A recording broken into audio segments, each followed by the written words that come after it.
Buenas tardes a todos. Yo soy José Poloni, gerente del área educativa de Controlab.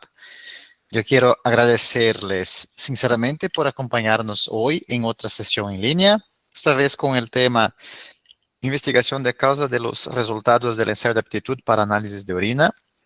Antes de comenzar, me gustaría compartir algunas informaciones importantes.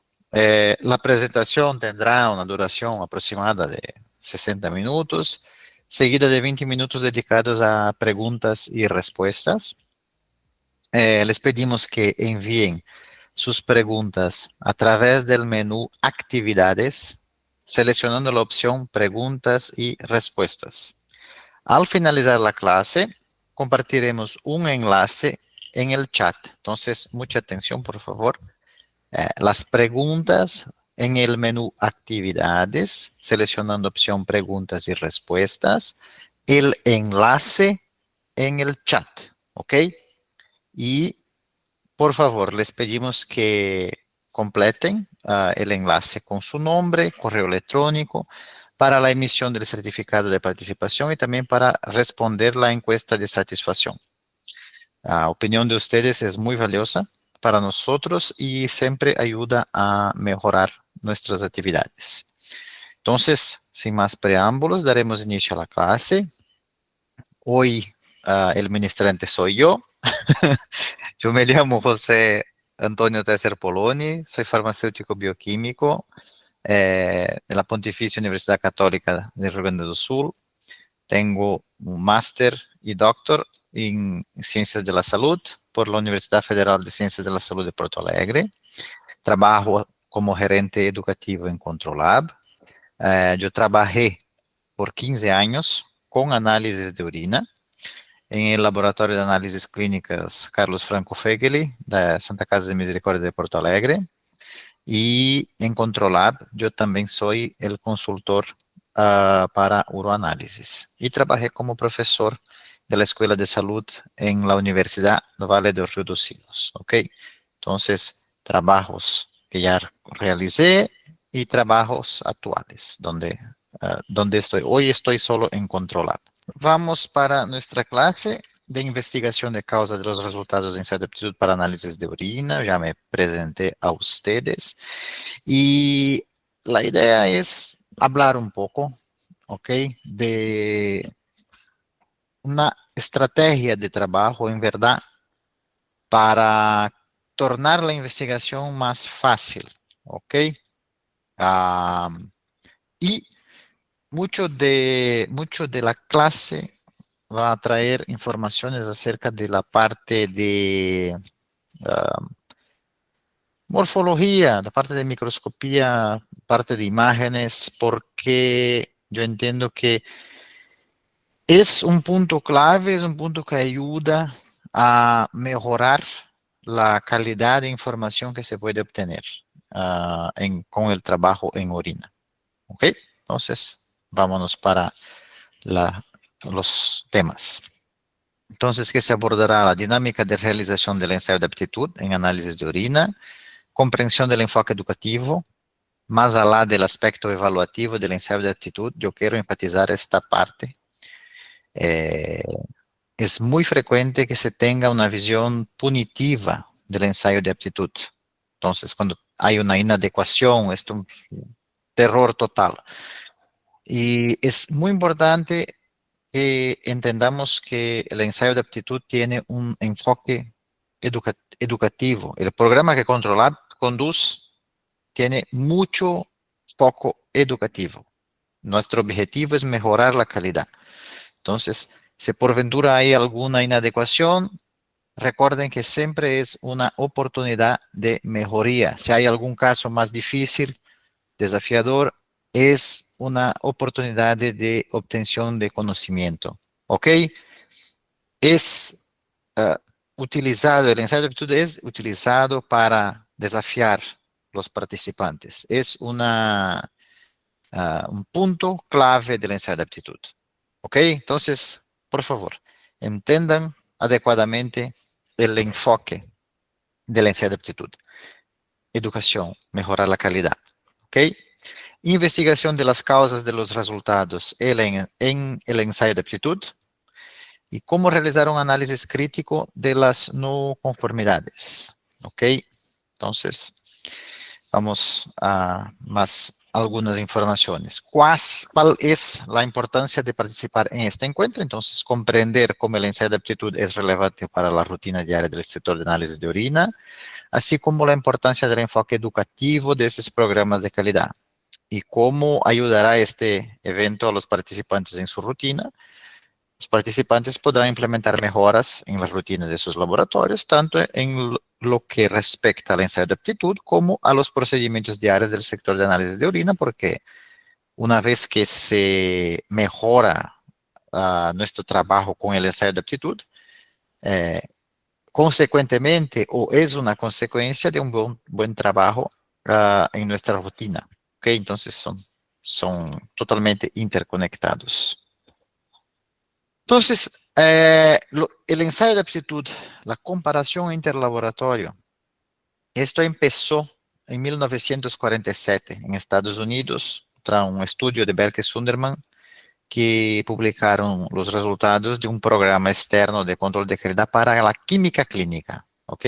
En los días de hoy, los programas interlaboratorios son un instrumento clave para mejorar la calidad y están incluso eh, presentes en todas, básicamente, regulaciones nacionales e internacionales de trabajo con laboratorio clínico. ¿Ok? Entonces, la ISO 15189, eh, que es la regulación internacional más utilizada en por todo el mundo, enfoca esto, enfoca el papel crucial del ensayo de aptitud.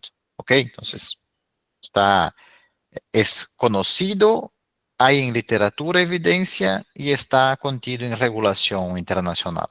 No hay por qué no seguir esta instrucción. ¿Ok? Y ustedes van a verificar que por veces está escrito en pantalla ensayo de aptitud, evaluación externa de calidad, control de calidad externo. Yo estoy utilizando estas terminologías de forma sinónima, ¿ok? Hay pequeñas diferencias conceptualmente en ellas, pero estamos hablando de comparación de diferentes laboratorios de un mismo análisis, ¿ok? Entonces, estas terminologías están siendo utilizadas de forma sinónima acá, ¿ok? Entonces, ¿cuáles son los objetivos de este tipo de evaluación del ensayo de aptitud?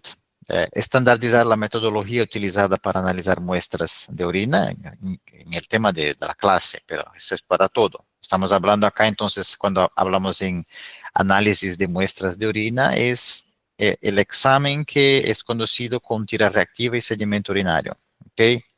Evaluar el desempeño de los laboratorios participantes, obviamente, para conocer cómo está su trabajo. Capacitar a los profesionales que realizan los análisis, entonces es una actividad de formación continua. Y mejorar la eficiencia y eficacia de los análisis de muestras de orina, tanto la parte de tira reactiva como sedimento urinario. La metodología del ensayo de aptitud es totalmente dependiente de la institución que ofrece la prueba, el ensayo de aptitud. Hay diferentes estrategias, ¿ok? Entonces tenemos la posibilidad de enviar muestras, por ejemplo, una muestra lista para análisis una vez al mes, que es para la tira reactiva y microscopía.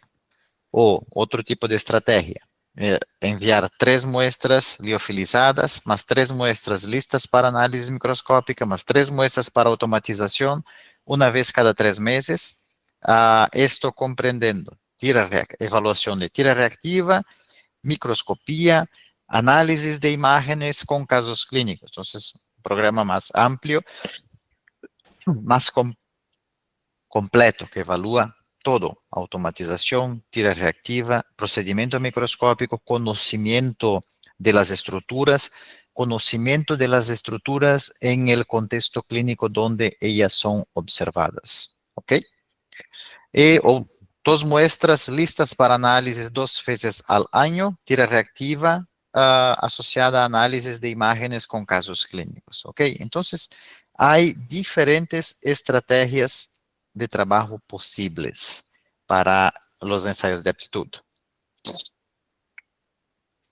Entonces, acá, por obvio que yo voy a ilustrar con los ejemplos lo que tenemos en Controlab, porque es lo que tengo conmigo. Y eh, importante salientar, yo informé a ustedes que trabajé por 15 años en un laboratorio, un laboratorio de gran porte, de un gran complejo hospitalario en Porto Alegre, y yo era cliente de Controlab. Por 15 años yo participé como cliente de Controlab del ensayo de aptitud para orina. Entonces yo conozco muy bien, muchísimo, muy bien, el programa de análisis de orina. Conozco mejor como cliente que como gerente educativo, porque 15 años de trabajo en el microscopio y yo estoy hace casi 3 años como gerente educativo. Entonces, mucho más tiempo de cliente controlado que como profesional controlado, ¿ok? Entonces, eh, acá es un ejemplo de una ronda del ensayo de aptitud y ustedes están mirando que el programa de Controlab es organizado con 3 muestras liofilizadas, ¿ok?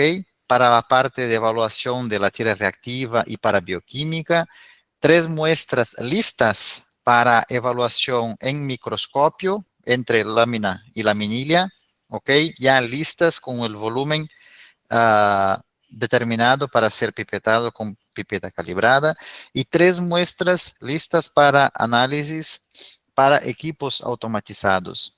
Entonces, ustedes están mirando que está en el título de la pantalla, ejemplo de una ronda de ensayo de aptitud, instrucciones proporcionadas por el proveedor.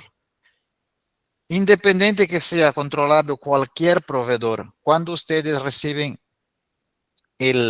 la ronda del ensayo de aptitud, ustedes reciben un inserto, un documento, un informe, un papel del proveedor.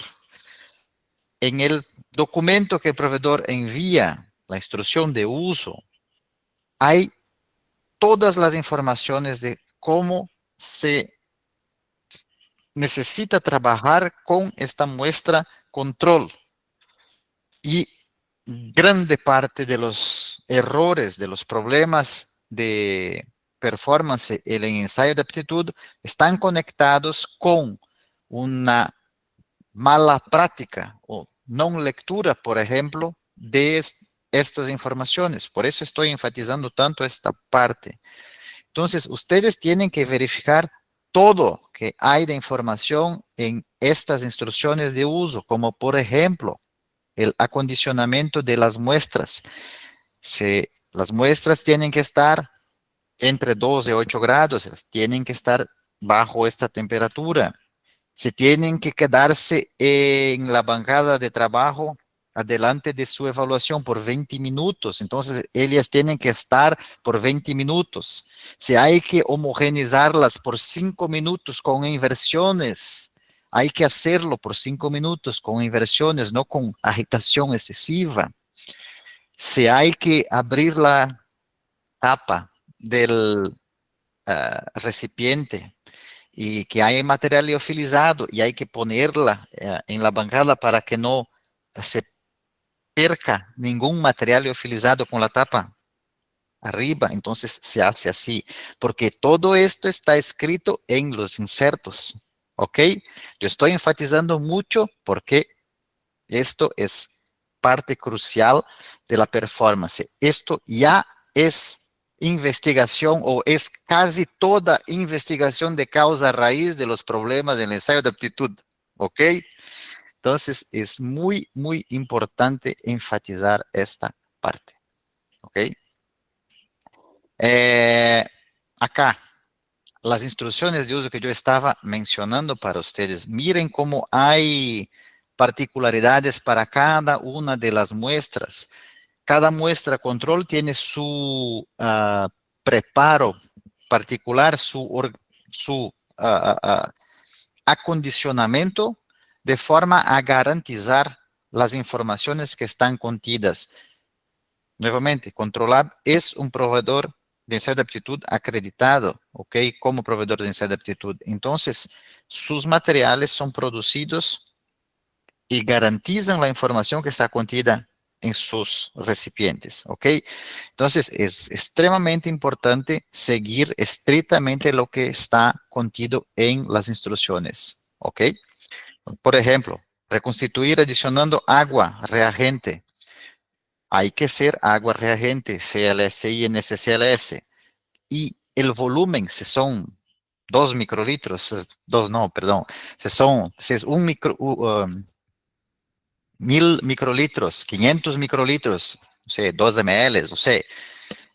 El volumen que está indicado en la instrucción hay que ser observado utilizando pipetas calibradas. Entonces, buenas prácticas, ¿ok? Microscopía. Hay que tener un microscopio adecuado para uso con análisis de orina, con las manutenciones conducidas adecuadamente, con buena calidad de imagen, buena calidad de iluminación, ¿ok?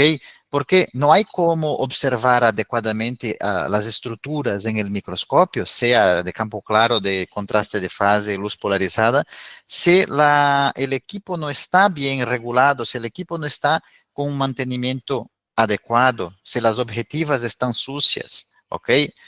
Se utiliza el mismo microscopio para hematología, para parasitología, para orina, hay óleo de inmersión, no se limpió, no hay como obtener buen resultado si no hay un buen equipo. Entonces, por favor, tengamos cuidado con esto y sigamos las instrucciones de uso tal y cual el proveedor que ustedes trabajan preconiza, recomienda. ¿Ok? Entonces, estamos hablando que este programa particularmente tiene esta particularidad. En las rondas llegan 3 muestras. Las muestras para la evaluación físico-química son muestras liofilizadas que tienen que ser resuspendidas con agua reagente, ¿ok? Entonces, hay un procedimiento de resuspensión y tenemos que observarlo tal y cual está contida en la instrucción de uso. Eh, la evaluación microscópica tiene leucocitos y hematies para evaluar la habilidad de cuantificación de elementos al microscopio. Ya es enviada lista para análisis. Solo tenemos que observar el volumen que tiene que ser transferido para la lámina y cubierto con la laminilla. Entonces, realizar la evaluación al microscopio conforme es la instrucción del proveedor, ¿ok? Y para los equipos automatizados, es una solución preparada específicamente para los equipos, tiene su procedimiento de instrucción de uso y hay que cargarlo en el sistema de análisis del equipo que ustedes utilizan. Entonces, conforme el método de análisis, hay un material específico, son materiales diferentes, y si estuviésemos hablando de otros materiales para hemograma, sangre total, suero, sería suero humano liofilizado. Entonces, dependiendo del método de análisis, hay un material de control utilizado para preparar esta muestra control que va a ser lo más próximo posible de las muestras de los pacientes. Entonces, acá ya tenemos el procedimiento que todos los ejemplos que ustedes van a encontrar ahora son ejemplos que yo utilizaba en el laboratorio. Y esta sistemática de trabajo me ayudaba muchísimo cuando tenía alguna no conformidad, algún resultado inadecuado. Era muy raro, felizmente. Trabajaba bien, era muy dedicado, ¿ok? Pero por veces ocurría, porque es normal, infelizmente, que algún error pasa, algún problema pasa. Entonces, esta estrategia que yo utilizaba me ayudaba mucho a identificar las causas de inadecuación, porque tenía un registro retrospectivo de todo lo que hacía. Entonces, por ejemplo, la parte del análisis de tira reactiva, yo trabajaba particularmente con análisis automatizados y semiautomatizados. Yo tenía los dos, equipos de gran porte y equipos de menor porte. Entonces, no realizaba lectura visual de la tira reactiva. Por tanto, esta parte de la evaluación de la tira reactiva, yo tenía siempre un registro impreso del equipo que yo utilizaba. Acá está con un ejemplo de un equipo semiautomatizado, pero un registro impreso del equipo que ustedes utilizan. Cuando estamos hablando, y hay muchos laboratorios que trabajan con análisis manual, con preparo manual y lectura visual. Entonces, esto implica un registro manual de los cambios de colores en las áreas reactivas. Para esta parte, ustedes están mirando acá una fotografía. Entonces, hacer una fotografía es una buena estrategia. Okay. No recuerdo, estoy pensando que es incluso lo mismo acá, porque la área para proteínas está con 3 cruces. No sé si no es, no sé, ahora que estaba mirando, que me ocurrió, no sé si no es lo mismo, porque es solo para ejemplificar, ¿ok? Pero miren que si tenemos un registro fotográfico asociado al registro manual, es fácil de evidenciar lo que pasa. Por ejemplo, yo sé acá que esta área aquí, esta área es de proteínas, de albumina, y está fuertemente positivo. Está un color que corresponde a 3 cruces, por ejemplo. Entonces, miren, para esta particularidad de trabajo con métodos más rudimentares, con evaluación visual, todos tienen un teléfono a mano para que puede sacar una foto. Entonces, es una forma de tener un registro del color de las áreas reactivas. Y entonces, si hay una inconsistencia, una inadecuación, tenemos la evidencia. Un punto que acá está no garantiza todo, es que yo no puse acá el recipiente del control de esta tira. Entonces, por ejemplo, si ponemos al lado de la tira reactiva el recipiente de control, donde hay el lote, la fecha, la caducidad, tenemos esta evidencia que yo ilustré acá, que me parecía muy buena. Yo estoy hablando para ustedes que está incompleta, pero podría ser mejor con esta información más, con el lote, con la fecha de evaluación. Entonces, tenemos cómo mejorar las evidencias siempre. Están viendo cómo es posible registro de todo. Entonces, esto es muy importante que tengamos en cuenta que es posible para independiente, si tengo un laboratorio de muy gran porte o un laboratorio chiquito, yo tengo cómo hacer mi trabajo con un alto nivel de calidad. El nivel de calidad no está conectado con el tamaño del laboratorio, está conectado con las prácticas adecuadas de trabajo que tenemos, sea en un local enorme o sea en un local muy chiquito, ¿ok? Es posible trabajar con altísimo nivel de calidad en cualquier parte, ¿ok? Entonces, para la parte de tira reactiva, esta estrategia de generar registros, incluso con fotografías, es una buena estrategia para tener todo documentado y en caso de haber una inadecuación, tenemos cómo averiguar lo que pasó. Este es un punto clave, ayuda mucho. Seguindo, la segunda parte, el procedimiento de microscopía, el procedimiento manual de microscopía.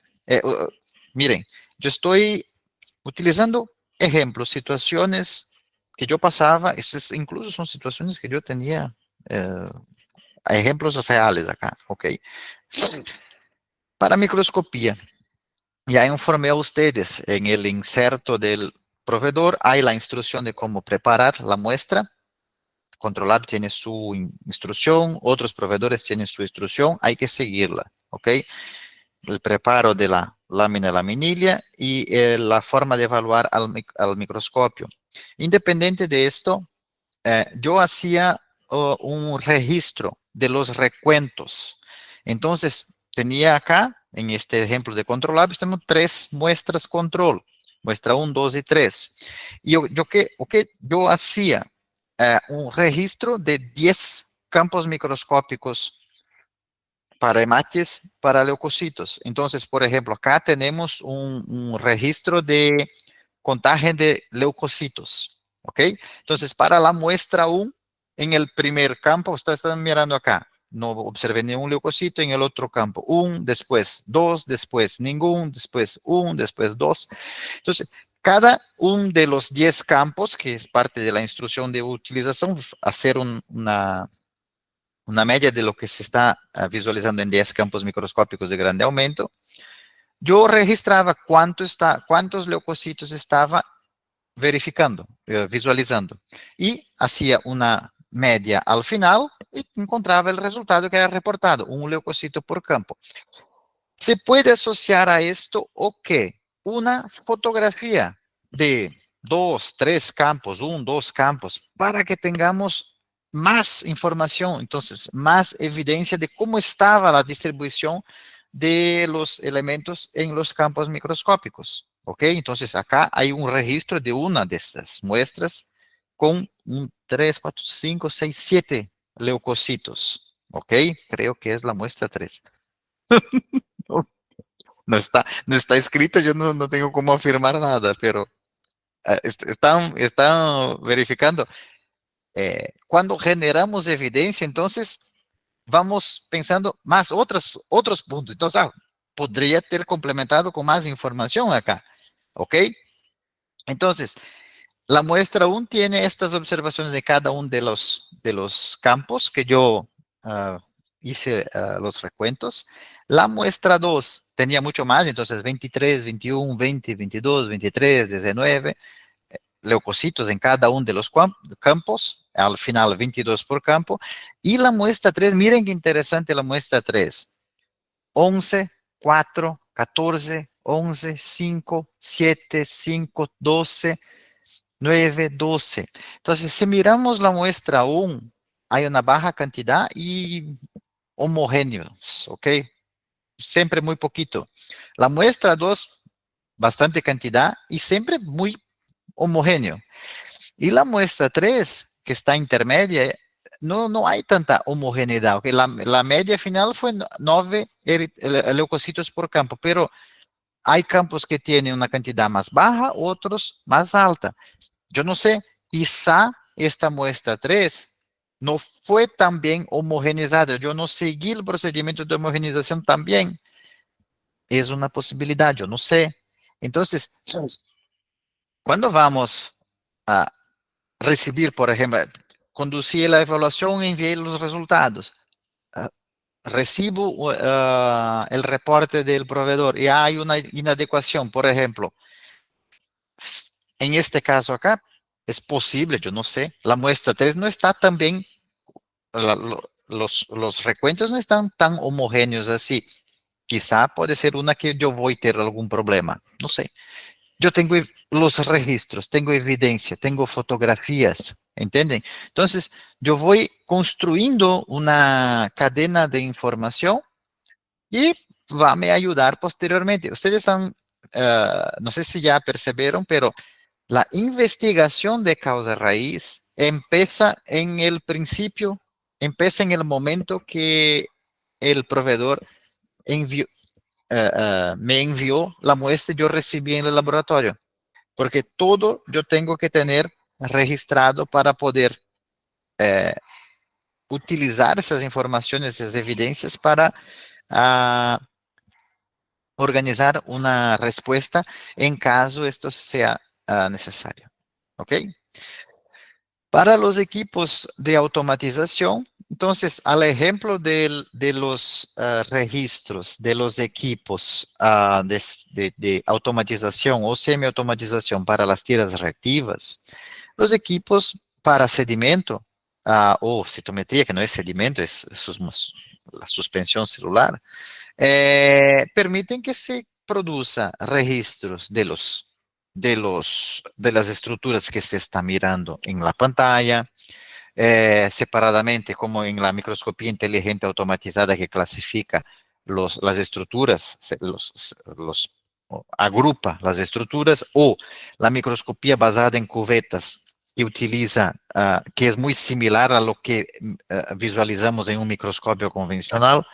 Entonces, se puede hacer fotografías de los campos microscópicos, o la citometría de flujo, donde hay los recuentos y hay el scattergram, donde tenemos la distribución de los elementos. Entonces, es posible, con las informaciones que tenemos en pantalla, registrar las evidencias para nos ayudar posteriormente. ¿Ok? Y recuerdan que este programa que yo estoy ilustrando es súper completo, donde hay todas estas etapas y hay más una etapa de evaluación de caso clínico con análisis de fotografías y imágenes digitalizadas, ¿ok? Entonces es súper completo este programa, intentando evaluar todos los niveles de conocimiento y procedimiento que el laboratorio y el profesional utilizan. Entonces, en la parte de caso clínico, tenemos un caso. Entonces, acá hay un hombre con antecedentes de cálculos renales, recibe tratamiento hospitalario por dolor en los riñones, en la área de los riñones, ¿no? Se solicitaron pruebas como análisis de orina con tira reactiva, análisis de sedimento urinario con microscopía de campo claro, contraste de fase, luz polarizada, tinción Steinheimer-Malbin, está todo, incluso con tinción que en Brasil, por ejemplo, no es parte de la rutina, pero hay otros países donde este procedimiento es utilizado, ¿ok? Tenemos los resultados del examen físico-químico para este caso, donde tenemos la gravedad específica, densidad 1.030, pH 6 y solo esterasa leucocitaria una cruz. Los demás, todos negativos, normales negativos, ¿ok? Y entonces vamos para la parte de fotografías. Tenemos, perdón, está invertido. Tenemos la posibilidad de utilizar ah, las imágenes digitalizadas, donde se puede aproximar, afastar. Es como un microscopio y es sometido para evaluación. O una imagen digitalizada en campo claro, como está en la izquierda de la pantalla, y con tinción de Steinheimer-Malbin, como está en la parte derecha de la pantalla. Y entonces, ustedes pueden mirar acá que hay algunas estructuras peculiares, ¿ok? Y estas estructuras están representadas con fotografías que son las preguntas de este caso clínico. Entonces, estamos solicitando que se identifique las estructuras que están ah, apuntadas por flechas acá en la izquierda y estructuras que están apuntadas por flechas acá en la derecha.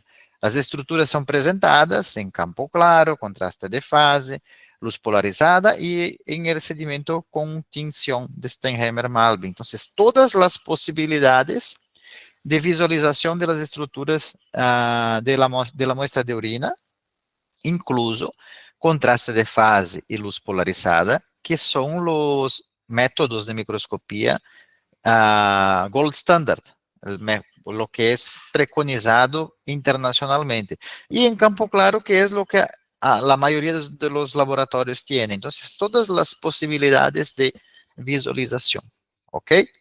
Y entonces, el laboratorio que participa envía sus resultados ah, en el sistema de control o del proveedor que ustedes trabajan, y estos datos entonces son evaluados por el equipo profesional que trabaja con esta parte de evaluación, Y basado en el resultado que ustedes enviaron, ah, evaluado en conjunto con los resultados de los participantes, se encuentra si el laboratorio profesional está forneciendo resultados adecuados o inadecuados para el programa que está participando. Entonces, por ejemplo, acá hay el perfil de resultados para esta parte de imágenes, de fotografías. Está muy chico, yo sé, en la imagen, pero ustedes pueden verificar acá que, por ejemplo, para la primera estructura, estaba acá a la izquierda, creo que todos conozcan muy bien, porque incluso el perfil de resultados fue bueno. 1014 de los 1294 participantes respondieron que son cristales de oxalato de calcio dihidratado, respondieron correctamente. Entonces, esto corresponde a 78% de los participantes. Pero, por ejemplo, 142 participantes informaron que esta estructura acá, a la izquierda, son cristales de ácido úrico. Es un número 11%, no es un grupo tan pequeño así, ¿ok? Que está erróneamente identificando cristales de oxalato de calcio como ácido úrico. Entonces, este tipo de información es algo que se puede obtener con esta parte del perfil de resultados de los participantes en el ensayo de aptitud. ¿Ok? La otra estructura que estaba acá a la derecha, ¿ok? Tenemos el siguiente perfil de resultados.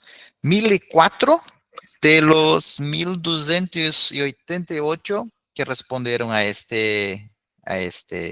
estructura, a esta imagen, respondieron correctamente que es un cristal de oxalato de calcio monohidratado. Esto corresponde a 78%. Y vamos a ver qué tenemos acá. Miren, está interesante. Eh, 135 participantes, que es 10.5%, es un número muy grande, respondieron que esa estructura acá, miren, perdón, esta estructura acá, es un cilindro,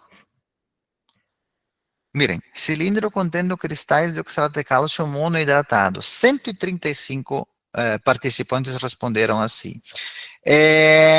Entonces, ¿por qué me llama mucha atención? Yo sé que acá no está, no se puede visualizar muy bien, pero hay una regla, una estructura de medición acá en todas las fotografías e incluso en las imágenes digitalizadas tenemos esta regla, este sistema métrico para que el participante tenga la oportunidad de identificar el tamaño de la estructura. Entonces, acá, esta es una información muy interesante porque es mucha gente que está confundiendo una estructura que, ok, un cilindro urinario tiene un formato cilíndrico, ok, este cristal de oxalato monohidratado, ok, tiene un formato cilíndrico, pero este cristal tiene quizá 11, 12, 15 micrómetros de comprimento, ok. Entonces, no hay como ser un cilindro. Un cilindro tiene 100, 200, 300 micrómetros de comprimento. Es algo completamente diferente y el tamaño es muy diferente. Entonces, estas informaciones, ellas nos ayudan a entender. Otro punto que yo no informé, eh, las imágenes digitalizadas las enviamos como un complemento para que el participante tenga la oportunidad de evaluar la muestra como si estuviese mirando una lámina en el microscopio, porque puede ir arriba, abajo, a la izquierda, a la derecha, aproximar, afastar, es exactamente como un microscopio, porque por veces recibíamos, nos contestaban diciendo cuando la fotografía, porque la fotografía es estática, yo no tengo cómo mover el micrómetro. Nosotros decimos, no hay problema, la imagen digitalizada, usted puede aproximar, afastar, es exactamente lo que se mira en el microscopio, ¿ok? Entonces, la idea del programa es contemplar todas las posibilidades y desafiar y ayudar los participantes, ¿ok? Entonces, ya estamos hablando acerca de lo que demuestra el perfil de resultados, pero acá tenemos un poco de información de rondas antiguas, 2014, 2015, son datos antiguos ya, pero tienen su papel para ilustrar lo que demuestra el perfil de resultados. Por ejemplo, leucocitos. Si enviamos en una ronda imágenes de leucocitos, de bacterias, esperma, células epiteliales escamosas, cilindros hialinos, levaduras, cris- cristales de ácido úrico, hay estructuras que son muy conocidas, muy bien conocidas por los profesionales y tienen por general un percentual de resultados adecuados muy alto, ¿ok? Pero cuando vamos para algunas estructuras en particular, como por ejemplo, células epiteliales tubulares renales, que son estructuras patológicas importantes de serem eh, mencionadas en el reporte del paciente, tenemos resultados que son muy malos, muy malos. Miren, 7.5% de adecuación. Si los profesionales no conocen las células tubulares, los cilindros con estas células tampoco. Entonces, percentual muy bajo de identificación correcta. Lípidos por general también son muy poco conocidos. Cuerpos ovales grasos, 10%. Cilindros contendo lípidos, 26%. ¿Ok? Células epiteliales transicionales, 27%. Estas son frecuentemente, erróneamente identificadas como células tubulares renales. Entonces, esta parte de fotografías tiene un papel extremadamente importante para que conozcamos el nivel de conocimiento de los profesionales y entonces identifiquemos cuáles son los elementos que tenemos que ir desafiando los profesionales para que conozcan, para que tengan la oportunidad de verificar cuál es la morfología correcta de estas estructuras.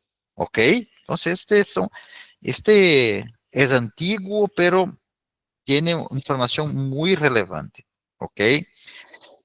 Y entonces, cuando vamos para la literatura, no es tan diferente así de lo que estamos evidenciando en el programa de ensayo de aptitud. Entonces, la literatura, por ejemplo, de programas basados en imágenes, como esto que este es un programa italiano muy bueno, con imágenes de altísimo nivel, ¿ok?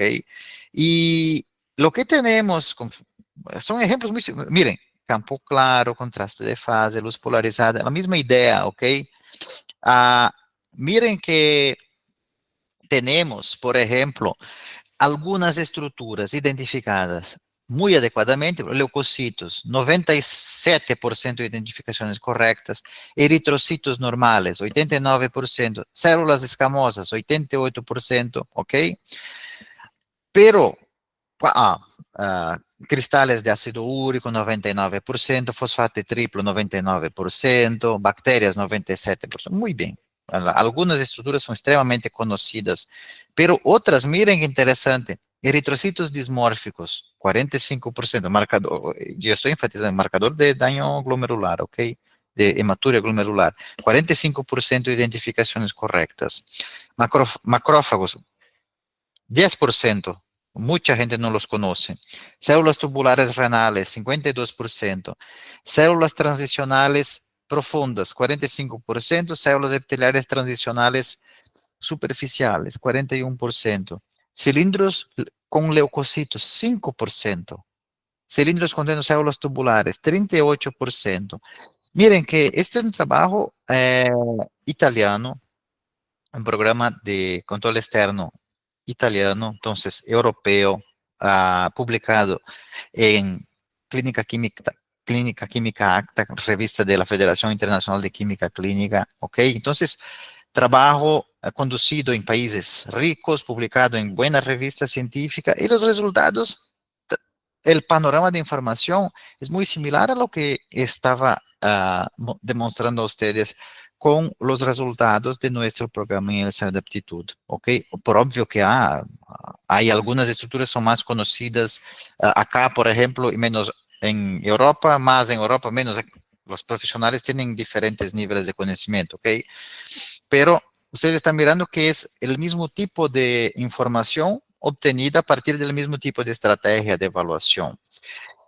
Y otra información muy interesante que nosotros conocemos también y que está en literatura es que cuando, y este es el gran punto de los programas con fotografías, ah, es la parte educativa, la progresión de mejora con el conocimiento. Miren qué interesante, acá está representada las identificaciones correctas en la primera vez que el profesional fue evaluado y cuando una misma estructura fue presentada una segunda vez, el percentual de identificaciones correctas, e incluso algunas estructuras fueron presentadas una tercera vez, ¿ok?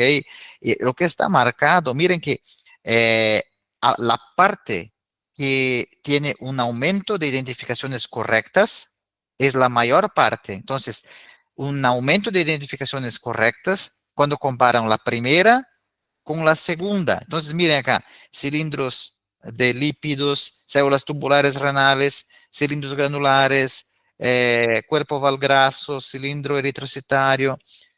Hay un montón de ejemplos acá de estructuras que en la primera visualización, por ejemplo, cilindros grasos.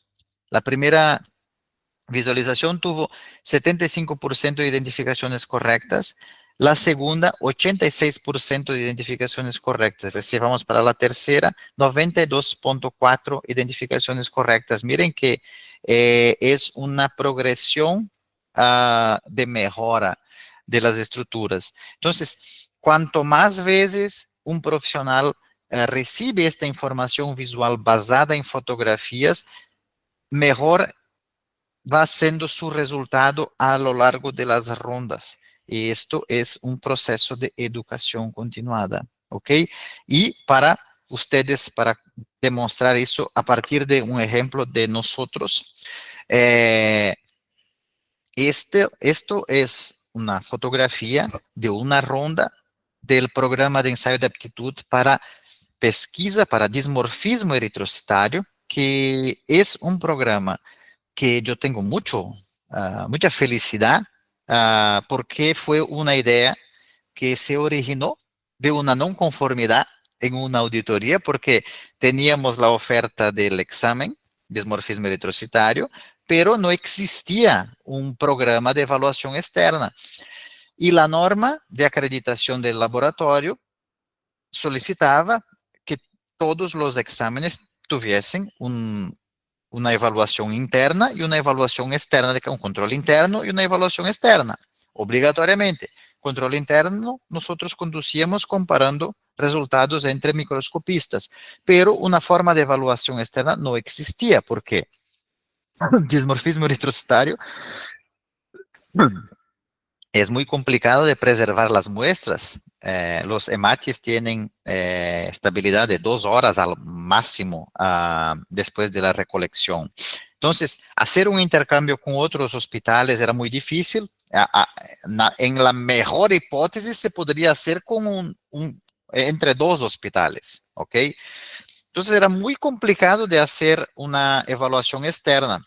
Y después que tuvo esa situación en la auditoría, yo en aquel momento yo no era profesional de control, yo era profesional de laboratorio, era consultor ya para uroanálisis de control, pero no profesional. Y yo solicité hice una liga, llamé para controlar, ah, para hacer una sugerencia de crear un programa de evaluación externa para dismorfismo.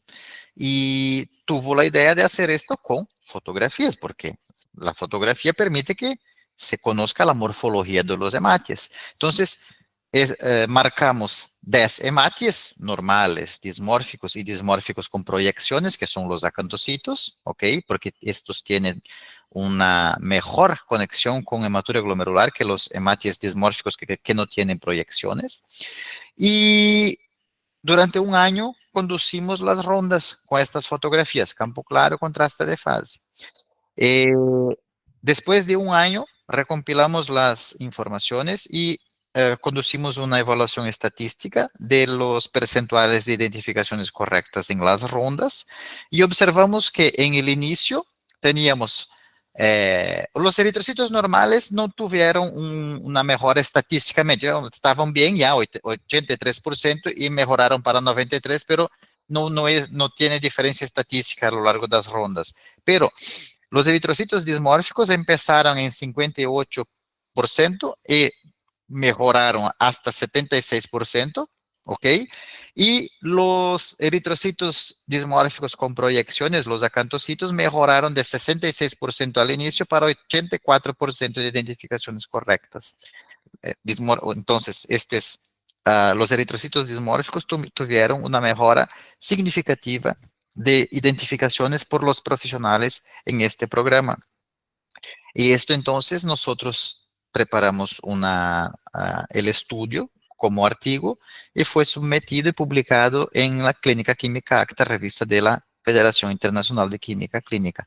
Es el primer programa para dismorfismo eritrocitario, programa de evaluación externa de calidad para dismorfismo eritrocitario en el mundo. No existía específicamente un programa así, ¿ok?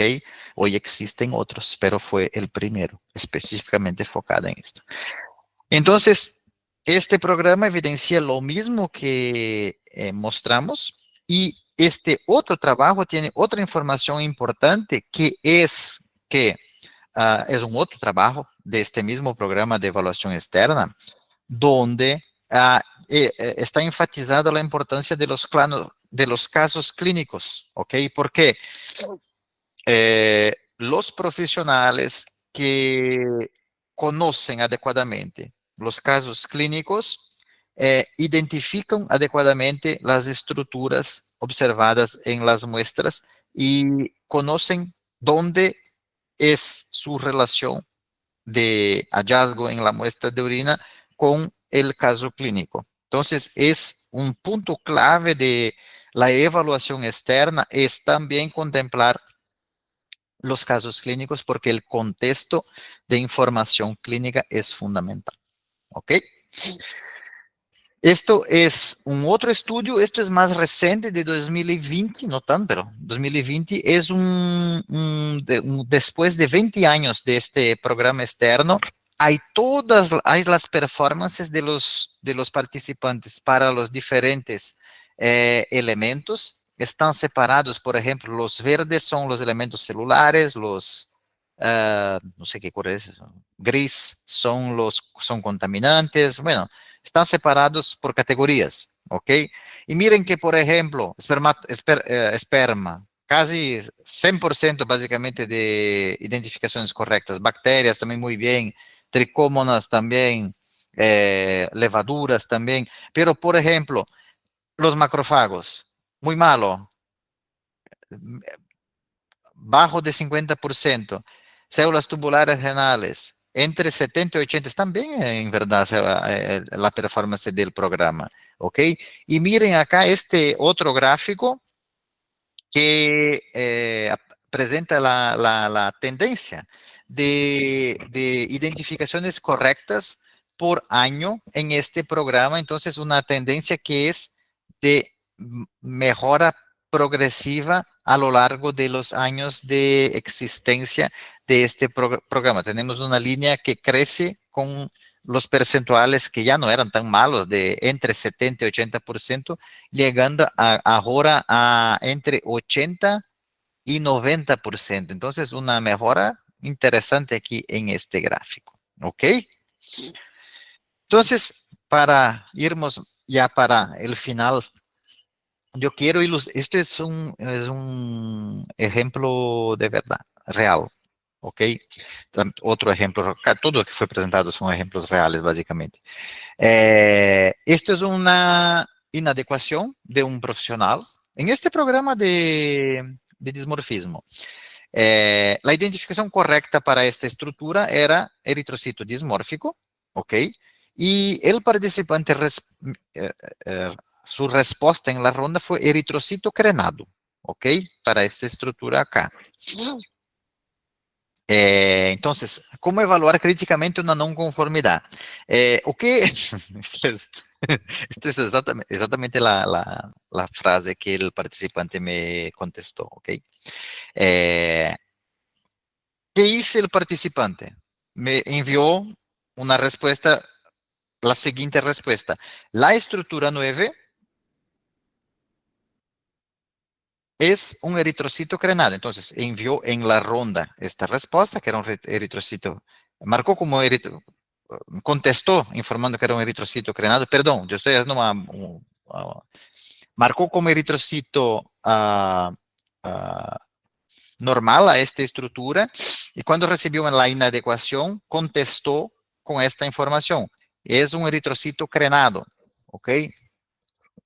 Entonces, ¿cuál es mi crítica a esta respuesta? Este participante tenía su opinión basada en su conocimiento, ¿ok? Y no tuve dudas, solo respondió, no, esto es un eritrocito crenado, punto final. No es así que se hace una evaluación crítica de una no conformidad. Yo estoy utilizando como ejemplo, cada situación tiene su particularidad. ¿Qué tenía que, cuál es la estrategia ideal? Retroceder, ir, verificar sus informaciones, verificar información en literatura. Por ejemplo, este caso es de fotografía. Una forma buena de respaldar, de verificar si estoy con el conocimiento adecuado, es verificar lo que hay en la literatura. Entonces, por ejemplo, se vaya a un libro Atlas de microscopía de orina, como está representado acá, va a encontrar ejemplos de estruturas. Entonces, sabía que era un hemate, estaba me dizendo que era un hemate crenado, ¿ok?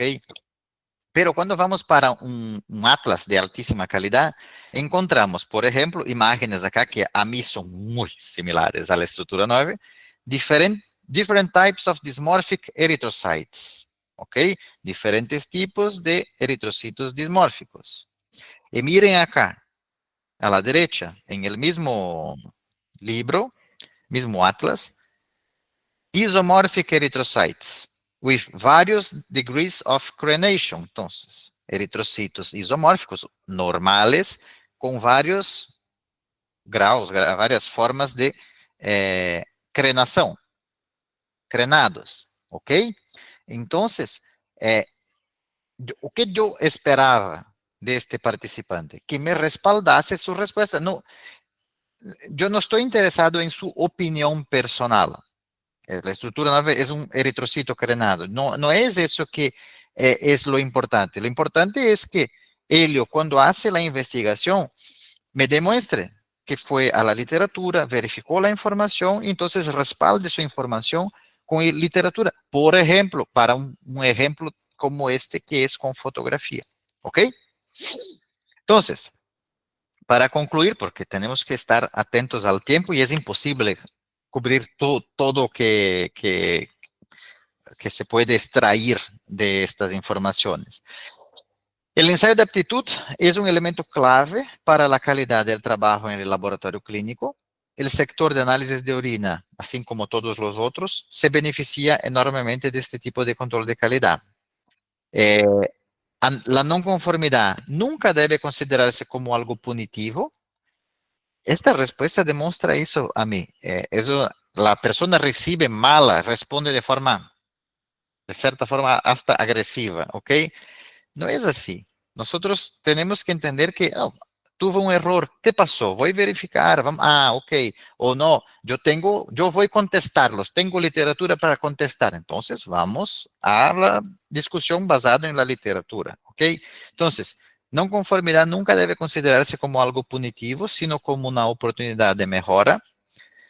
La correcta estructuración de las respuestas a las no conformidades comienza desde el momento en que se reciben las muestras del ensayo de aptitud, como yo mencioné desde el primer minuto de la presentación.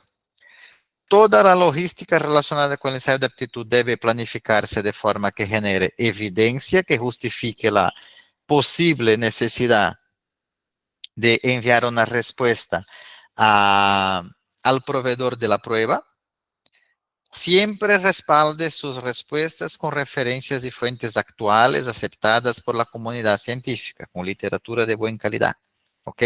Entonces estos sencillos consejos pueden marcar una gran diferencia en el día a día del sector, contribuyendo a la mejora de los procesos y, en última instancia, beneficiando a lo más importante para el laboratorio, que es el paciente. Entonces, como mencioné a ustedes, todo esto es basado en situaciones de día a día, sean como cliente, como consultor, como alguien que está involucrado en esta rutina de exámenes de orina. Ok, muchas gracias.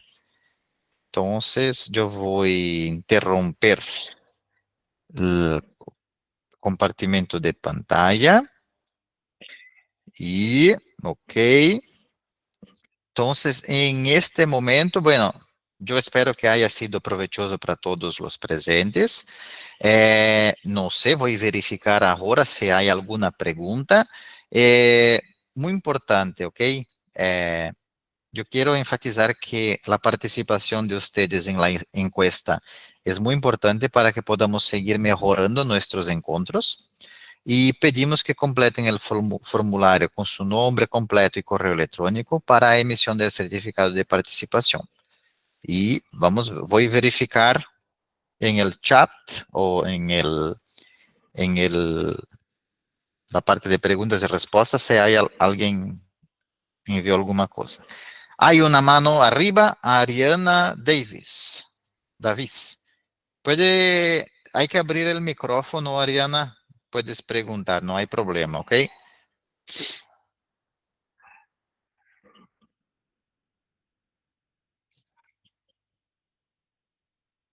Yo no te escucho, Ariana. O no sé si levantaste la mano por... Ah, ok. Hay una pregunta que llegó. En cuanto a las metodologías utilizadas en el laboratorio, la lectura entre lámina y laminilla y la lectura en sistema COBA, son comparables para dejar las dos como metodología manual? Bueno, yo particularmente nunca trabajé con el sistema COBA, ¿ok? Pero es una cámara de cuantificación. La metodología entre lámina y laminilla ah, es posible de generar un resultado con que se puede converter para cuantificación, número de elementos por microlitro, por mililitro, por litro, por unidad de volumen. Entonces, es posible hacer un comparativo entre lo que está cuantificando en la una cámara de conteo y el conteo entre lámina y laminilla, porque es posible hacer este tipo de conversión. Pero es extremadamente importante tener en cuenta eh, la que el procedimiento, todo el procedimiento de preparo de la lámina y laminilla, desde la cantidad que se pone de orina en el tubo, la centrifugación, la velocidad de centrifugación, cuánto que se retira del supernadante, cuánto que se resta del sedimento, cuánto que se va a resuspender, cuánto que se va a transferir para la lámina, el tamaño de la laminilla, todo esto hay que se llevar en cuenta para realizar el cálculo de forma adecuada y entonces sí hacer la comparación de información. ¿Okay? Espero tener respondido adecuadamente. ¿Okay? Voy a verificar acá. Hay otra pregunta que luego, un minuto, por favor, que hay la... Ah, Mateos, para compartir la presentación, sí, tranquilo, la presentación se puede compartir, no hay problema. Ok. Vamos a ver qué más. La grabación estará disponible, entonces hay la información acerca de la grabación. Otra más. El certificado, hay que informar su nombre, enderezo de email en el enlace. ¿Qué más que tenemos? Ok. Bueno, saludos, doctor Poloni, un gusto saludarle. Tengo una pregunta. ¿Usted conoce alguna fuente para el cálculo de objetivos de calidad analítica, metas de calidad para uroanálisis? Bueno, ah, tenemos informaciones acerca de, al menos, estás mencionando acerca de cuánto es aceptable de diferencia de conteos, supongo yo. ¿Es esto? ¿O estoy? Pruebas especiales Cabral y Baez, que pregunto. Puede. Perfecto. Bueno, está en portugués, ¿ok? Está en portugués, pero usted puede acceder al sitio de Controlab, la parte de Ensino. Hay 3 libros de Controlab en PDF gra- gratuitos que se puede bajar, ¿ok? Y en el libro de color verde o no rojo, ahora yo no recuerdo exactamente cuál de ellos que es, creo que es el rojo. Hay los cálculos que se puede utilizar para y cuánto que se puede aceptar de diferencia. Entonces, hay todo, está en portugués, pero no es difícil de hacer la traducción utilizando las herramientas que existen de Internet, ¿ok? Entonces yo recomiendo que utilice este material porque está todo muy bien descrito, ¿ok? Vamos a ver. Las no conformidades derivadas del análisis de imágenes de sedimento, la mayoría del tiempo nos podría indicar la necesidad de capacitación del personal. Sí, ¿cómo mediríamos el no impacto al paciente en este tipo de... esta es una pregunta que es muy complicada de responder, difícil de responder, porque... Muy bueno, es excelente pregunta, ok, excelente, excelente. Claudia Rodríguez, no, Marlen Licerio, excelente pregunta. Muy difícil, pero... ah, ¿cómo voy a decir? Existe la posibilidad de hacer una estructura muy desafiadora y entonces, Jorge Tejerina, por favor, está con micrófono abierto. Se puede cerrar, por favor. Gracias. Regresando para la pregunta. Hay la posibilidad, por ejemplo, de una ronda ser enviado un elemento desafío muy raro y entonces no va a tener un impacto al paciente, por ejemplo, ¿ok? Pero hay la posibilidad de envío de una célula tubular renal en la rutina que yo trabajaba, por ejemplo. Todos los días tenían células tubulares renales, todos. no excepción. Tenía una rutina de pacientes renales brutal. Era más de 100 entre trasplantados de riñón y de la nefrología. Entonces, por ejemplo, vamos a imaginar que yo trabajo todos los días con 100 doentes renales y yo no sé identificar células tubulares renales. Seguro que yo voy a impactar a los pacientes, ¿ok? Entonces, esto es la respuesta a esta pregunta es magnífica, pero la respuesta es muy difícil. Quizá yo no sé cómo a evaluar esto porque depende mucho de cuál es el elemento en cuestión. El punto clave es que ah, los programas basados en imágenes, conforme está en la literatura, conforme nosotros estamos observando con los programas, es que ellos ayudan de forma educativa a los profesionales a mejorar la calidad. Entonces, lo que tengo de mejor es esto para decir, yo sé que no estoy respondiendo puntualmente, te pido perdón, pero yo no tengo una respuesta puntual para esta pregunta que nunca me habían sido y es una de las mejores que ya recibí, ¿ok? Saludos, Marlene. Saludos, ¿eh? Muy buena. Vamos a ver qué más que tenemos. Sí, Juan. Un gusto, un gusto. Ah, bueno, que llegaron acá fueron estas preguntas. Eh, ¿Alguien más tiene preguntas para hacer?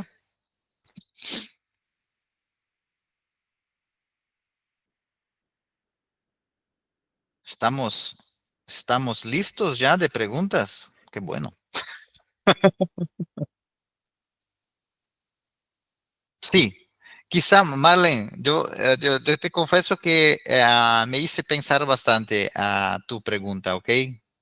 Yo voy a pensar en algo, no sé si voy a encontrar un camino para esto, pero es muy interesante, muy, muy, muy interesante. Estás conectando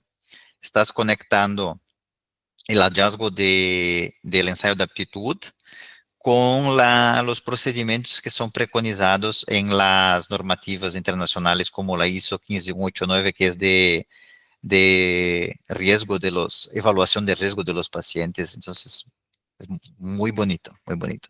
¿Ok?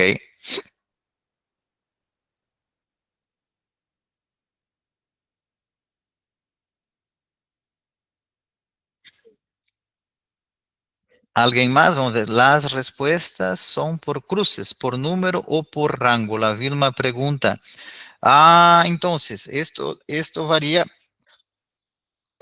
Esto es un punto interesante también porque dependiendo del cómo el proveedor tiene sus instrucciones, hay un reporte por cruces, hay un reporte por rango.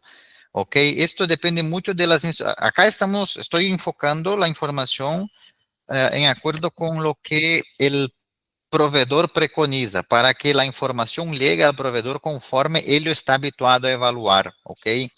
Pero punto de atención especial acerca de este, que es una buenísima pregunta también, este punto de cruces. La tira reactiva es muy frecuente que el reporte negativo, una cruz, dos, tres, cuatro cruces, pero la marca X tiene, por ejemplo, 100 miligramos por decilitros de proteína como una cruz, por ejemplo. La marca Z tiene una cruz de proteínas como 250 miligramos por decilitro. Entonces, hay que tener mucha atención a estas particularidades, ¿ok?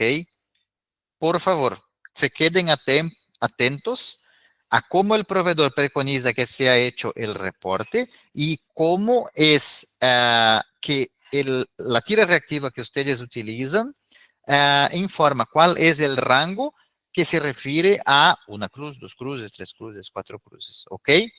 Vilma, no sé si era por ahí, creo que sí, la pregunta. ¿Ok? Teresa, quisiera me explicar mejor cómo debe ser mi reporte cuando ya vea eritrocitos crenados, por ejemplo. Entonces, eritrocitos crenados son eritrocitos normales, ¿ok? Ellos están por general conectados con la concentración de la muestra de orina. Orinas con concentración más alta pueden, no es siempre esto, ¿ok? Pero es el ambiente que favorece más que el agua va afuera de los eritrocitos y ellos se queden crenados. Entonces, es un cambio morfológico decorrente de una condición del ambiente, de la muestra donde este eritrocito está contenido. No tiene impacto clínico esto. No es, no es dismorfismo eritrocitario, ¿ok?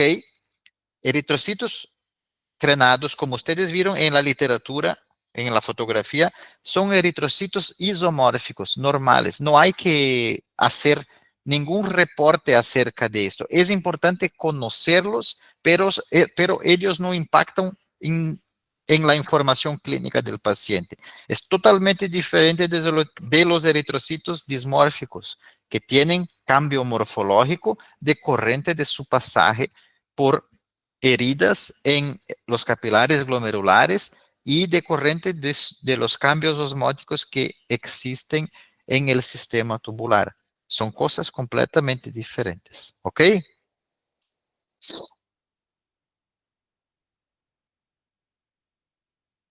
¿Alguna pregunta más? Yo respondí todas que estaban acá. Yo no estoy en el chat, en, en preguntas y respuestas no hay ninguna pregunta.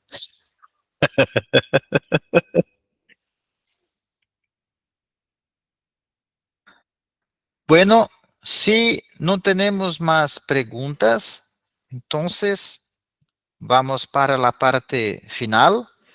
Como ya mencioné, la grabación de esta sesión estará disponible posteriormente.